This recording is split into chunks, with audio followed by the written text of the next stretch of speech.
Hello friends, this is Zack's pronunciation. Ready to speak English with absolute confidence? Let's make it happen. The idiom in this video is a blessing in disguise. A blessing in disguise.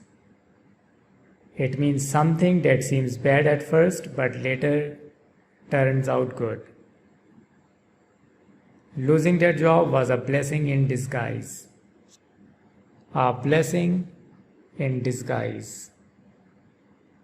Something that seems bad or unlucky at first but results in a very positive outcome. Missing the flight was a blessing in disguise, since the airline upgraded me to first class on the next plane for free.